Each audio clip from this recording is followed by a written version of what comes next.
Good evening everyone. Today we are starting with our geography module. तो ये हमारा पहला मॉड्यूल है ज्योग्राफी। तो ज्योग्राफी को स्टार्ट करने से पहले हमें पता होना चाहिए कि एक्चुअली ज्योग्राफी है क्या। What is geography? तो ज्योग्राफी क्या है? It is a study of earth. Study of earth को हम ज्योग्राफी बोल देते हैं।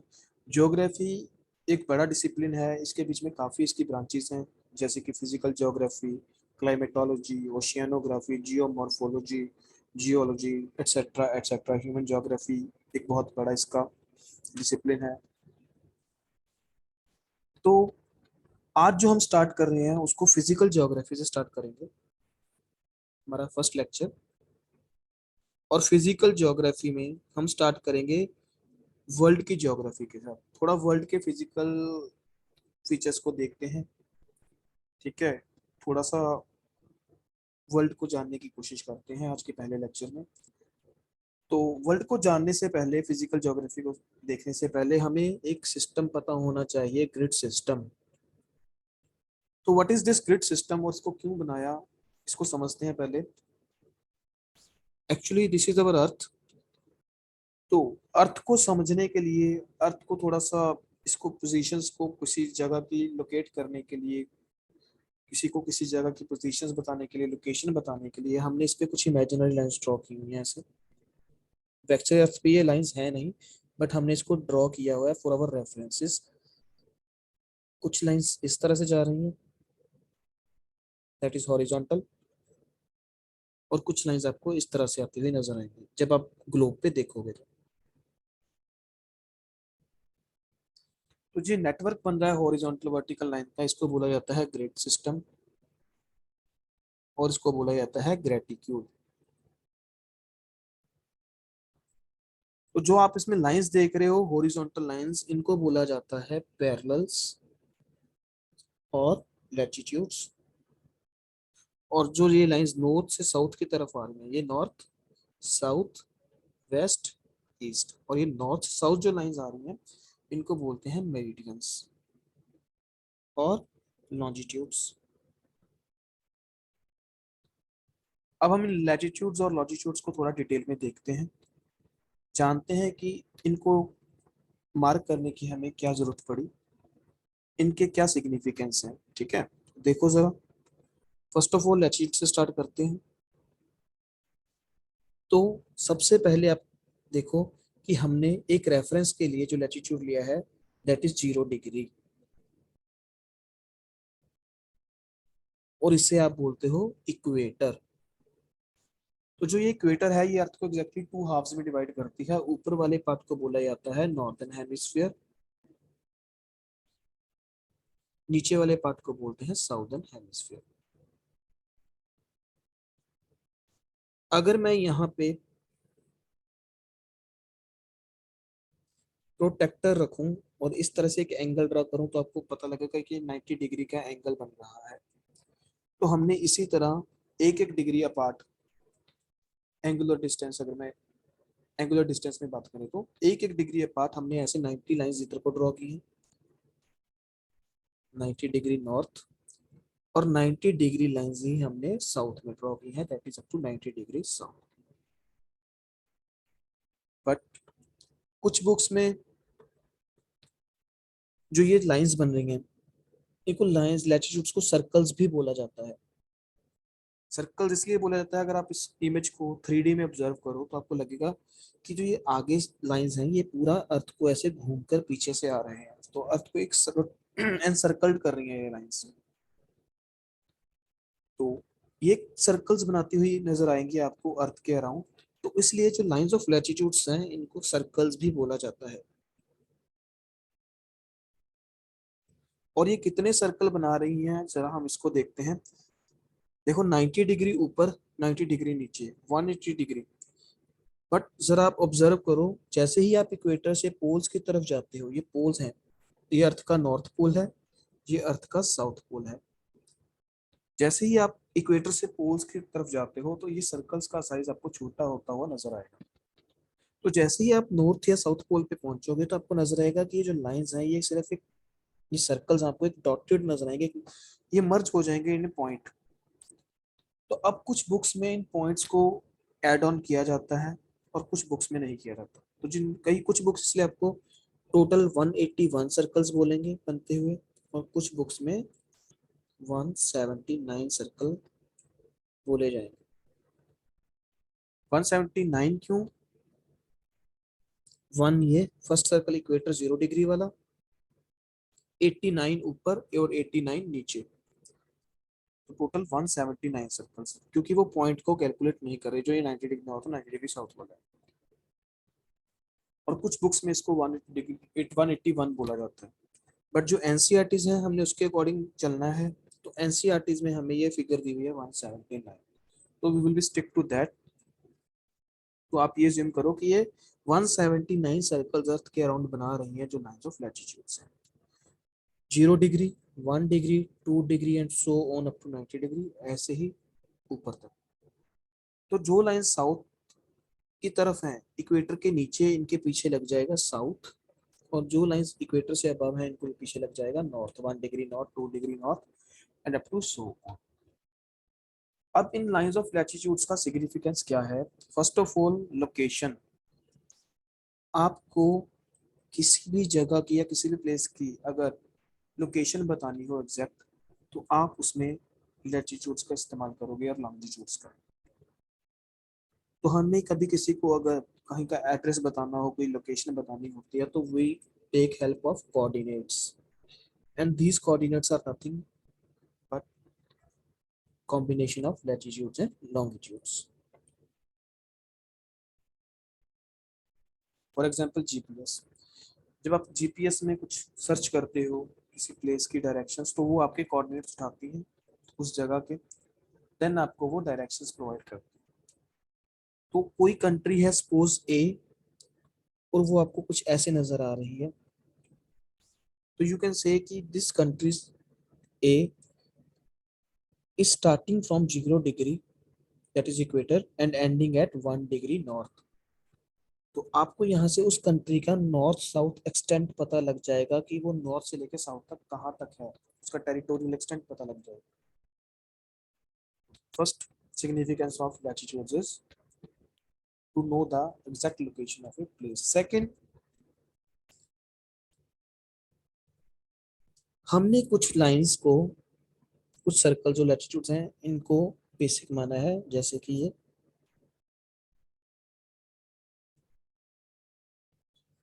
0 degree, 23.5 degree north, 66.5 degree north, 90 degree north, ऐसे ही 23.5 degree south, 66.5 degree south and 90 degree south.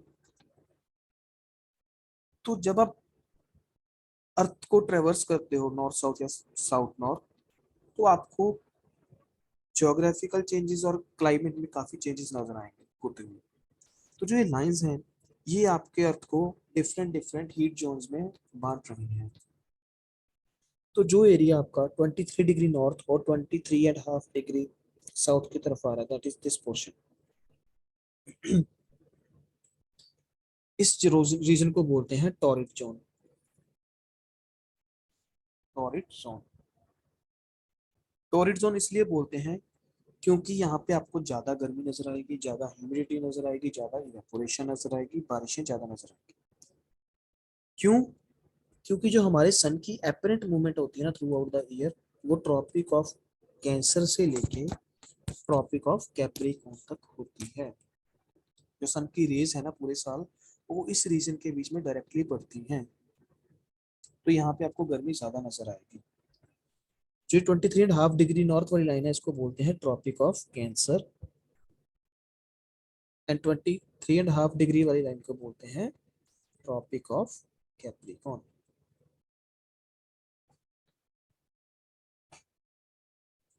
उसके बाद जब 23.5 डिग्री नॉर्थ से ऊपर जाओगे तो यहाँ पे सन की रेज डायरेक्ट नहीं पड़ेंगी, स्लांटिंग पड़ेंगी, तो यहाँ पे आपको थोड़ा टेम्परेचर ठंडा नजर आएगा।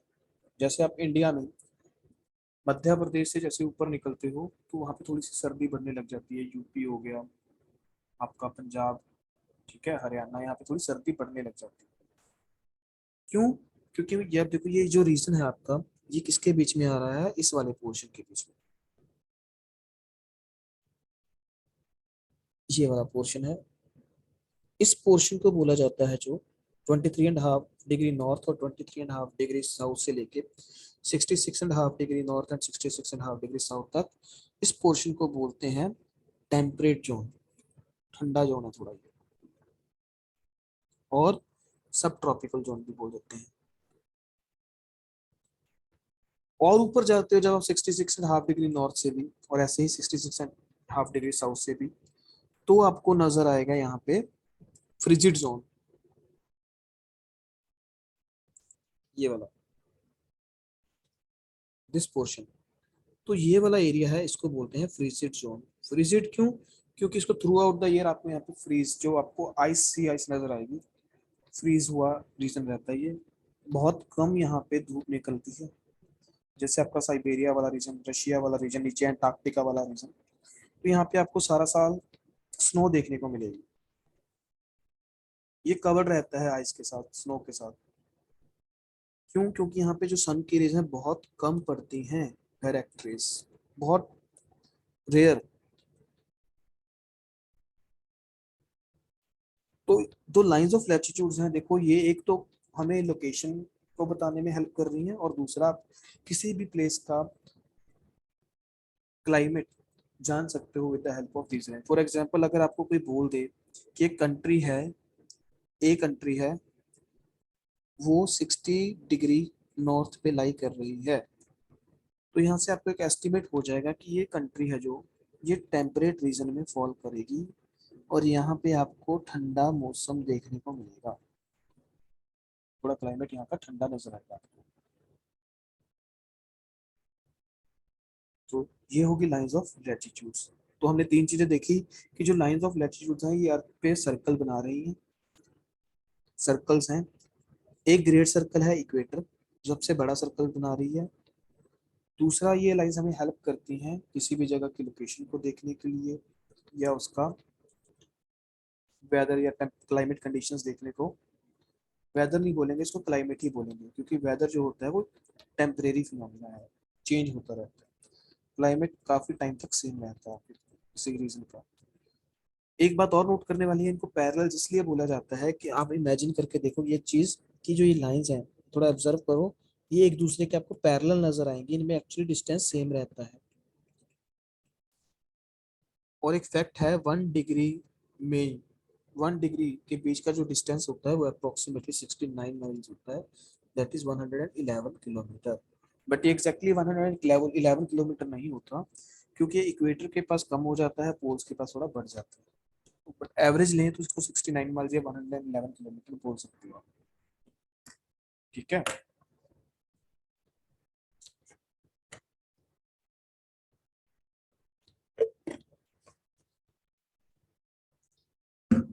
नेक्स्ट है हमारी लाइंस ऑफ लॉन्जिट्यूड्स।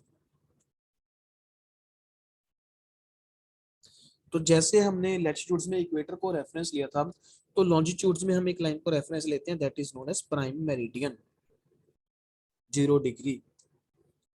अब आप देखो, एक जो स्फेयर होता है, पूरा स्फेयर, वो कितने डिग्री का होता है? हाँ जी, 360 डिग्री का। तो ऐसे ही ये लाइंस आपको पूरे अर्थ को कवर करती नजर आएंगी, 360 डिग्री। तो ये आपको 360 डिग्री तक की लाइंस नजर आएंगी, 180 degree east of the prime meridian and 180 degree west of the prime meridian. तो आप बोल सकते हो जो प्राइम मेरिडियन है ये भी अर्थ को दो पार्ट्स में डिवाइड करी जा रही है, eastern hemisphere and western hemisphere. But आपको ये देखो, जरा ऑब्जर्व करो कि जो ये लाइंस हैं इनमें गैप सेम नहीं रह रहा है। इक्वेटर के पास इनमें गैप बढ़ रहा है, थोड़ा कम होता जा रहा है जैसे ही आप पोल्स की तरफ बढ़ते हो, और पोल्स के यहाँ पे ये लाइंस आपको मर्ज होती नजर आएंगी। तो आप ये नहीं बोल सकते कि ये लाइंस भी सर्कल बना रही हैं, एक्चुअली ये सेमी सर्कल्स बना रही हैं अर्थ के ऊपर, सर्कल नहीं बन रहे हैं, क्योंकि ये लाइंस हैं जो इंटरसेक्ट कर रही हैं एक जगह पे आके, पॉइंट पे, पोल्स के पास। तो ये लाइंस कंप्लीट सर्कल तो नहीं बना रही, हाँ, बट सेमी सर्कल जरूर बना रही है।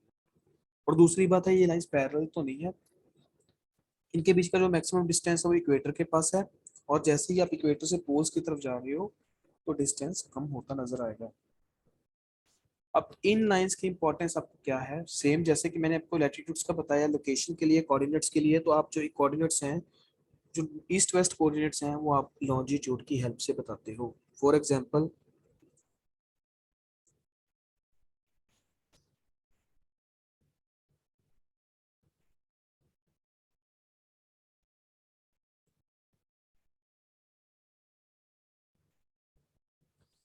ये इस लाइन को मैं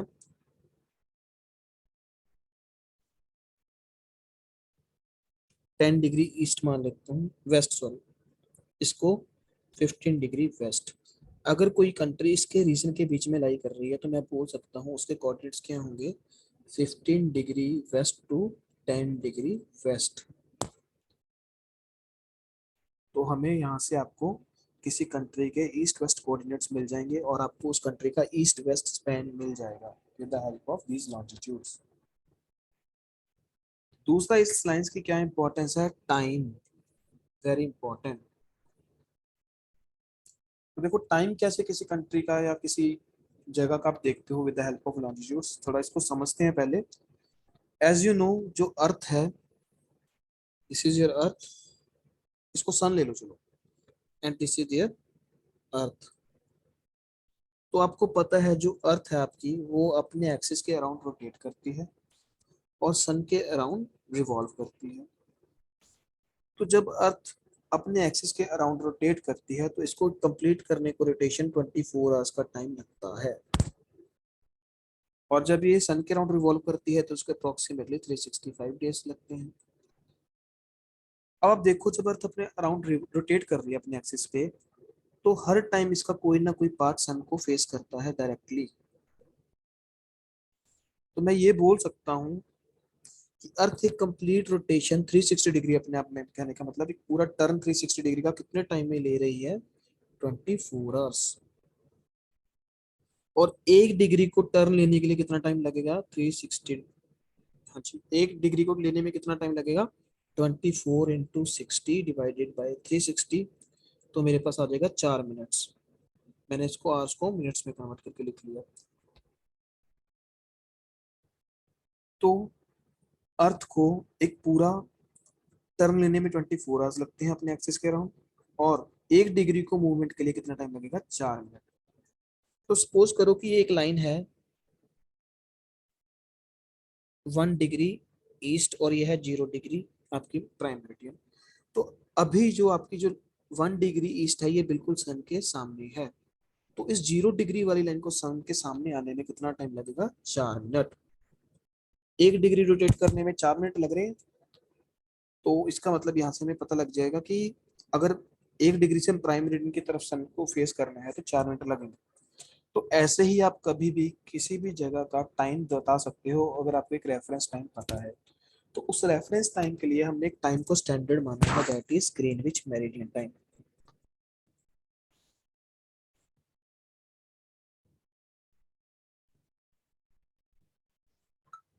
तो जो ग्रीनविच मेरिडियन टाइम है, हम इसको प्राइम मेरिडियन से कैलकुलेट करते हैं 0 डिग्री से, और इसको लंदन का टाइम भी बोल दिया जाता है, जो लंदन का स्टैंडर्ड टाइम है, जीएमटी।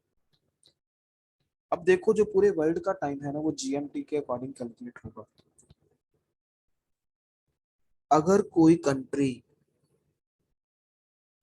ये आपका प्राइम मेरिडियन है, अगर कोई कंट्री प्राइम मेरिडियन से 10 डिग्री ईस्ट की तरफ है, तो देखो ये 0 डिग्री की लाइन है, ये 10 डिग्री की लाइन है, तो 10 डिग्री रोटेट करने में अर्थ को कितना टाइम लगेगा, 40 मिनट्स। तो जो अगर कोई कंट्री इस लाइन पे है, इस लॉन्जिट्यूड्स पे है जैसे ए, और ये कंट्री है बी, तो मैं कह सकता हूँ बी और ए के बीच में जो टाइम डिफरेंस होगा वो क्या होगा, 40 मिनट्स। 40 मिनट्स का टाइम डिफरेंस होगा इन दोनों कंट्रीज के बीच में। अब ये कैसे पता लगेगा कि जो ए कंट्री है उसका टाइम आगे होगा या बी कंट्री है उसका टाइम आगे होगा।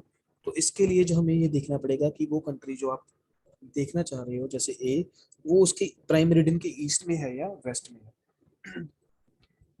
अगर प्राइम मेरिडियन से आप आगे मूव कर रहे हो टुवर्ड्स ईस्ट, तो टाइम ज्यादा होगा उस कंट्री का as compare to prime meridian. और अगर आप पीछे मूव कर रहे हो प्राइम मेरिडियन से वेस्ट की तरफ, तो टाइम उस कंट्री का पीछे होगा। एक एग्जांपल देखते हैं। ये लंदन है, ये यूएसए है। एक हाइपोथेटिकल एग्जांपल ले रहा हूँ, ये 0 डिग्री पे है, तो यूएसए का कोऑर्डिनेट मैं मान लेता हूँ कि ये इसको मान लो आप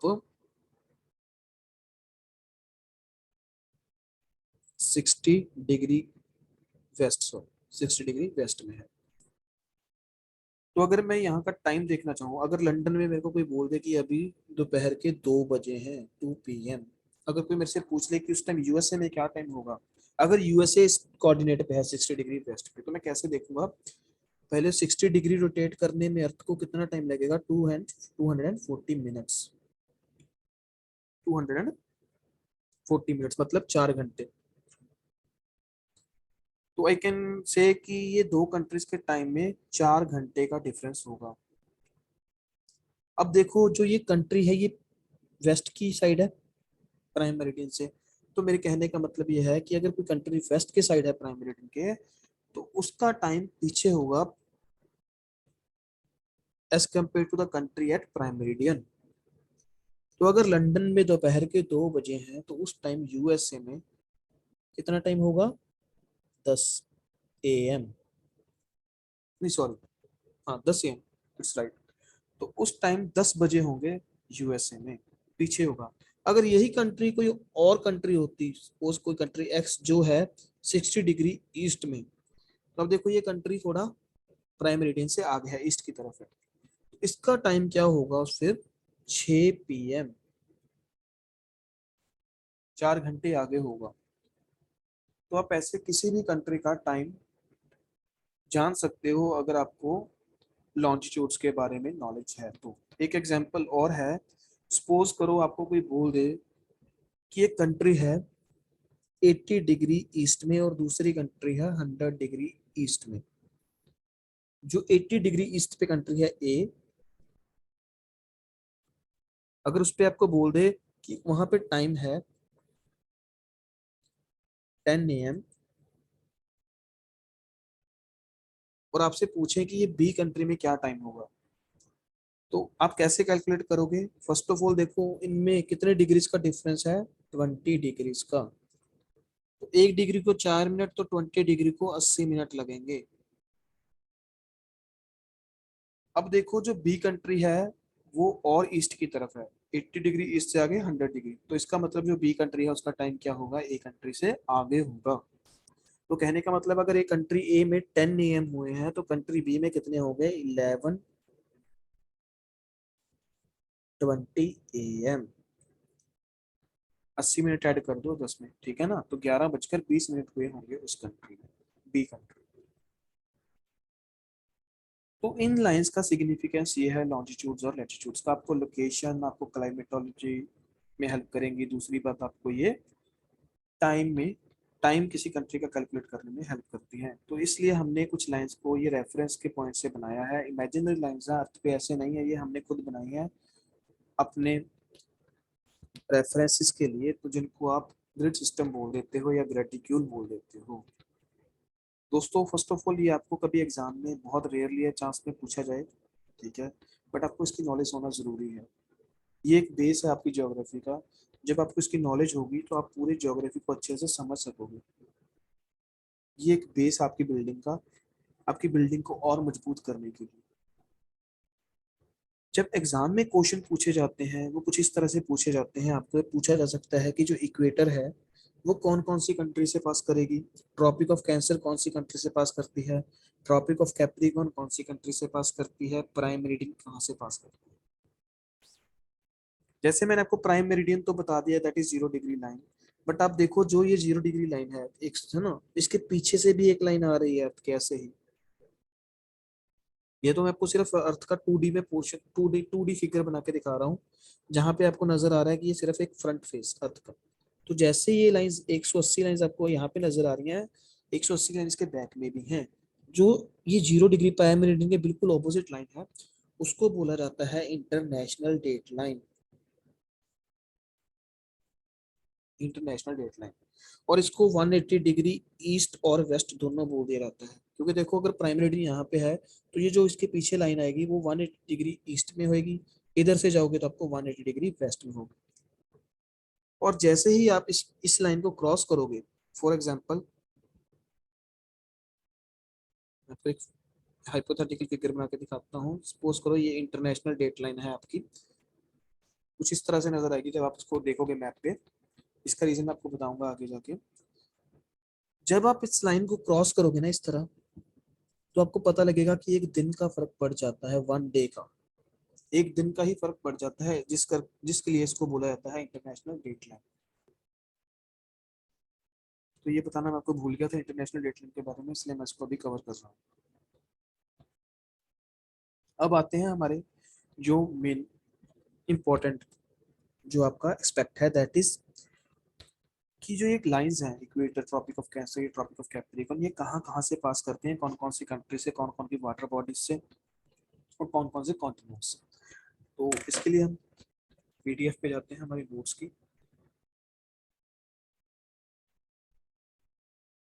तो आप ये जरा मैप देखो, फर्स्ट मैप जो ये मैप है ये है इक्वेटर का। तो यहाँ से आप देख सकते हो कि जो आपकी इक्वेटर है ये पैसिफिक ओशन से क्रॉस करती है, then North South America, then Atlantic Ocean, Africa, Indian Ocean, Asia, और देन फिर पैसिफिक ओशन। तो 3 कॉन्टिनेंट्स में से ये निकल रही है आपकी equator, south America, Africa and Asia. तो ये एशिया है। अगर आपको कॉन्टिनेंट्स की नॉलेज नहीं है तो आप ये मैप देख सकते हो। तो ये आपके कॉन्टिनेंट्स हैं, north America, south America, Africa, Europe, Asia and Australia, और ये नीचे Antarctica. Ocean, Pacific Ocean, Atlantic ocean, north south, Indian ocean, Pacific ocean, Arctic ocean, और ये नीचे साउदर्न ओशन। तो हम पहले देखते हैं हमारी इक्वेटर को। तो अब देखो आपको पता लग गया इक्वेटर 3 कॉन्टिनेंट्स में से पास कर रही है, ट्रॉपिक ऑफ कैंसर है।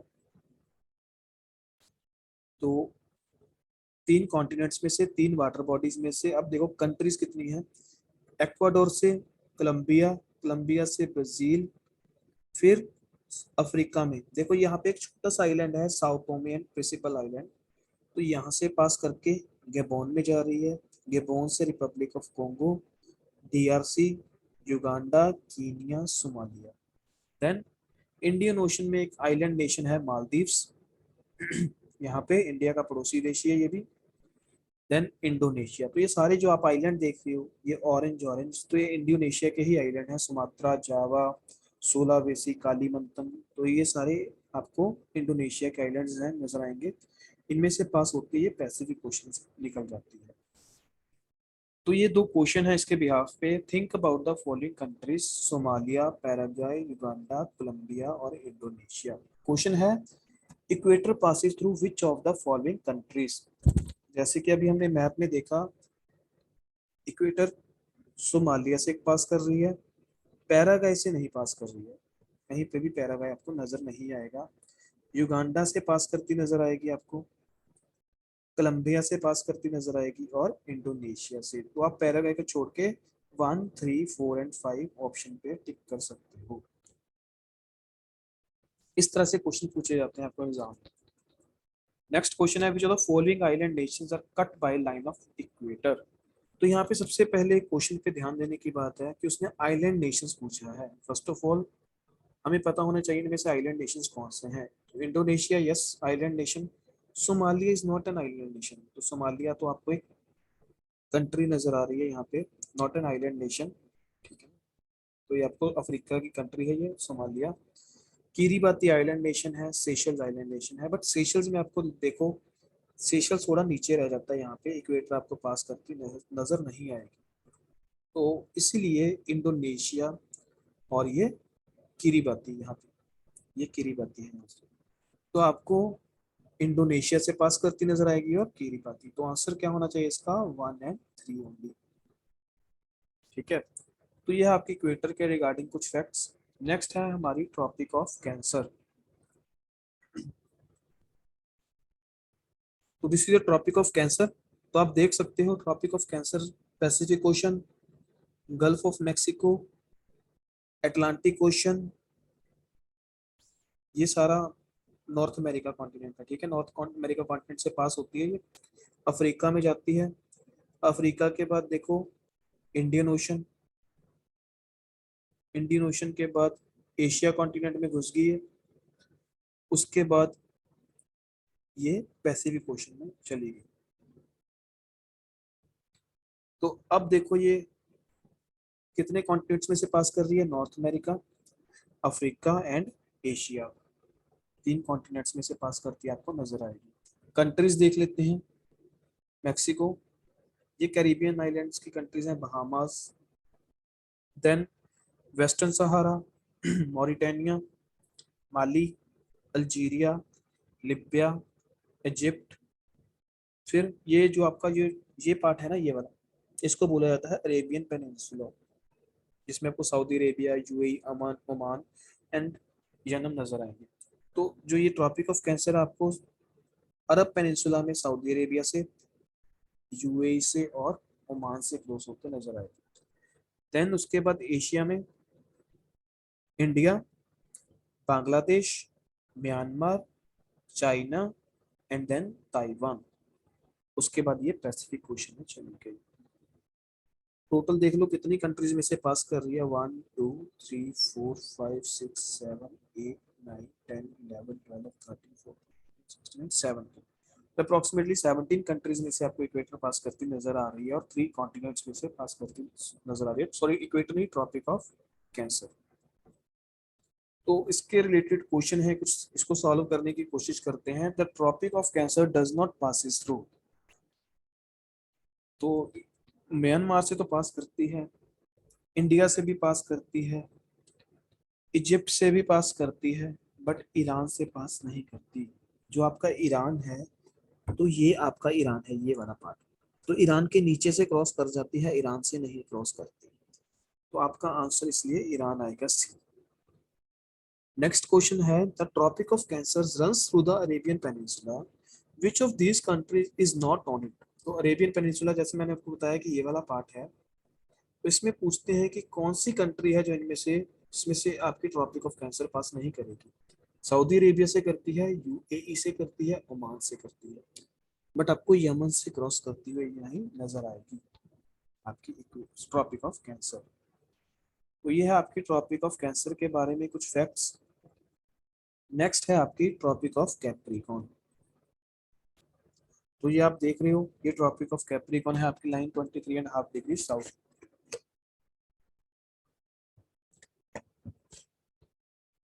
तो आप जैसे देख सकते हो ट्रॉपिक ऑफ कैप्रिकॉर्न भी 3 कॉन्टिनेंट्स में से पास कर रही है। One is South America, Africa and Australia. तो वाटर बॉडीज देख लेते हैं। Pacific Ocean, Atlantic Ocean, Indian Ocean and then फिर पैसिफिक ओशन। कंट्रीज की तरफ देखें तो ये चिली से, ये जो रेड रेड पर्सन है ये चिली है, अर्जेंटीना, पैराग्वे, ब्राजील, अफ्रीका में Namibia, South Africa, Botswana, Mozambique, Madagascar and then finally Australia. तो टोटल 1 2 3 4 5 6 7 8 9 10 कंट्रीज में से आपको ट्रॉपिक ऑफ कैप्रिकॉर्न पास होती नजर आएगी। 3 continents, 3 water bodies and 10 countries. तो अब इसके रिलेटेड जो क्वेश्चन है ट्रॉपिक ऑफ कैप्रिकॉर्न से, तो ये देखते हैं, इसको सॉल्व करने की कोशिश करते हैं। Consider the following statement, the Tropic of cancer cuts through most countries in African continent. तो पहली स्टेटमेंट चेक करते हैं। सॉरी, ट्रॉपिक ऑफ कैंसर पूछा, not Tropic of Capricorn. The Tropic of cancer cuts most countries in African continent. तो ये सही है question line, बिल्कुल ये स्टेटमेंट बिल्कुल ठीक है। ये सारी कंट्रीज में से आपको ट्रॉपिक ऑफ कैंसर पास होती नजर आ रही है, तो this is right, this statement is correct. The Tropic of Capricorn cuts through Indonesia in the Asian continent. तो आप देखो, अब अभी हमने देखा थोड़ी देर पहले कि इंडोनेशिया में से तो इक्वेटर पास कर रही है, तो ट्रॉपिक ऑफ कैप्रिकॉर्न वहां से पास कैसे कर जाएगी? तो second statement is incorrect. Third statement देखते हैं, the Tropic of Capricorn cuts through more countries in continent of South America than in Africa. तो कह रहे हैं कि साउथ अमेरिका में ज्यादा कंट्रीज में से कट कर रही है कि Tropic of Capricorn as compare to Africa. तो लेट्स सी, 1, 2, 3 एंड 4, चार कंट्रीज हैं जो साउथ अमेरिका की जिनमें से आपको ट्रॉपिक ऑफ कैप्रिकॉर्न कट करती नजर आ रही है। अफ्रीका में 1, 2, 3, 4, तो चार ही अफ्रीका में है। इवन मादागास्कर जो, उसको आप इंडियन ओशन में भी बोल सकते हो ना। तो कहने का मतलब ये है कि साउथ अमेरिका में अफ्रीका से ज्यादा तो नहीं है, इक्वल जरूर बोल सकते हो आप इसको। तो थर्ड स्टेटमेंट आपको इनकरेक्ट नजर आएगी। इन्होंने यही पूछा है कि which of the above statements are incorrect. तो आपको सेकंड स्टेटमेंट इनकरेक्ट है एंड थर्ड स्टेटमेंट इनकरेक्ट है, फर्स्ट राइट है। तो आंसर क्या हो जाएगा? C, 2 and 3 only. Next question is which of the following countries does both equator and Tropic of Capricorn pass through. तो इक्वेटर भी वहां से पास करे और ट्रॉपिक ऑफ कैप्रिकॉर्न भी। तो ऐसी एक ही कंट्री है, Brazil. You can see, Brazil इतना बड़ा है, अमेज़न रेन फॉरेस्ट के लिए फेमस है ये।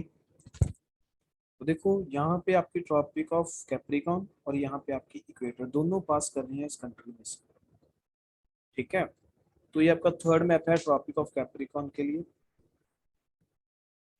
अब आप इसको इजीली देख सकते हो। नेक्स्ट जो आपका मैप है वो है प्राइम मेरिडियन। तो जो प्राइम मेरिडियन है 0 डिग्री वाली, तो ये आपको आर्कटिक ओशन से नजर आते हुए यूरोप में जा रही है। यूरोप के बाद ये जो छोटा सा पार्ट है water body, that is Mediterranean sea. तो मेडिटेरेनियन से क्रॉस होके मेडिटेरेनियन सी से अफ्रीका में, अफ्रीका से अटलांटिक ओशन। तो कितने कॉन्टिनेंट्स में से पास हो रही है ये? 2, Europe and Africa. Countries, United Kingdom, France, Spain, Algeria, Mali, Burkina Faso, Togo and Ghana.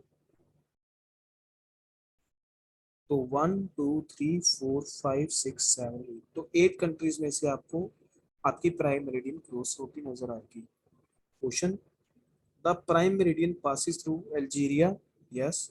France, yes. Portugal, no. Portugal ये रहा। नाइजीरिया में से नहीं, कहीं पे भी नाइजीरिया नहीं है। तो आपका आंसर क्या आना चाहिए? Algeria and France. तो 1 and 2 only. Next question is, consider the following statements, the prime meridian cuts the Mediterranean sea. तो ये मेडिटेरेनियन सी मैंने आपको बताया, तो yes, prime meridian cuts the Mediterranean C.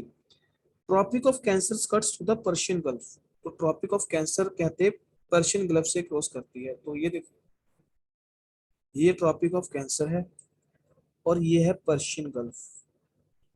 Persian gulf थोड़ा ऊपर रह जाता है ट्रॉपिक ऑफ कैंसर से, ठीक है। तो पर्शियन गल्फ गल्फ को क्रॉस नहीं करती है आपकी ट्रॉपिक ऑफ कैंसर। तो सेकंड स्टेटमेंट ये है आपकी इनकरेक्ट। तो the correct answer is 1 only. और जो ये लास्ट मैप है that is International Date Line.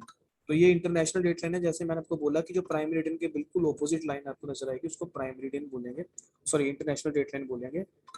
और आपको ये कुछ इस तरह जिगजैग की फॉर्म में नजर आ रही है। ये क्यों? मैंने आपको बताया था कि जैसे ही आप इस लाइन को क्रॉस करते हो तो 1 डे का डिफरेंस आ जाता है।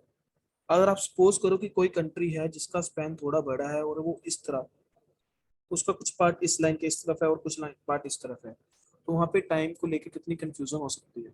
अगर आपको कोई बोल रहे हैं कि जी यूपी में तो आज 16 जुलाई है और बिहार में 17 जुलाई हो गई है, तो सोचो कितना कंफ्यूजन हो जाएगा।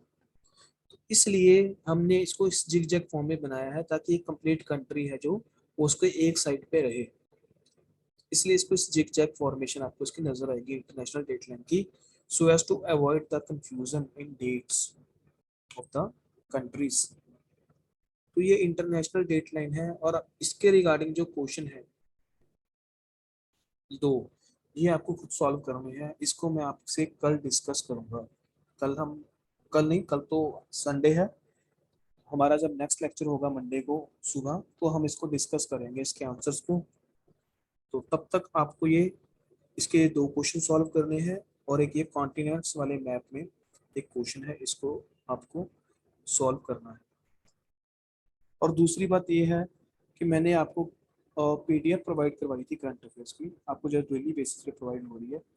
तो जो स्टूडेंट्स उसको पढ़ रहे हैं वो बहुत अच्छी बात है, और जो अभी तक उसको नहीं पढ़ रहे हैं तो प्लीज़ आप उसको पढ़ा कीजिए, स्पेशली जो बच्चे पीपीएससी के लिए जा रहे हैं। क्योंकि जो मैं आपको डॉक्यूमेंट भेजता हूँ पीडीएफ करंट अफेयर्स की, वो स्पेशल ही पीपीएससी वाले बच्चों के लिए है।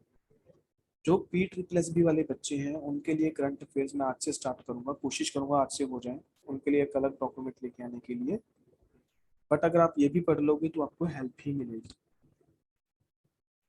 और जो ये करंट अफेयर्स आप पढ़ते हो, इसके रिगार्डिंग जो क्वेश्चन है, किस तरह किस फॉर्मेट में क्वेश्चन आपसे पूछा जाता है, किस तरीके से, तो उसकी प्रैक्टिस करने के लिए मैंने अपने इंस्टाग्राम चैनल पे, जो हमारा इंस्टाग्राम हैंडल है आशु403 के नाम से है, आशुतोष एजुकेशनल सर्विसेज के नाम पे, वहाँ पे मैंने काफ़ी क्वेश्चन आपको प्रैक्टिस के लिए डाले हैं।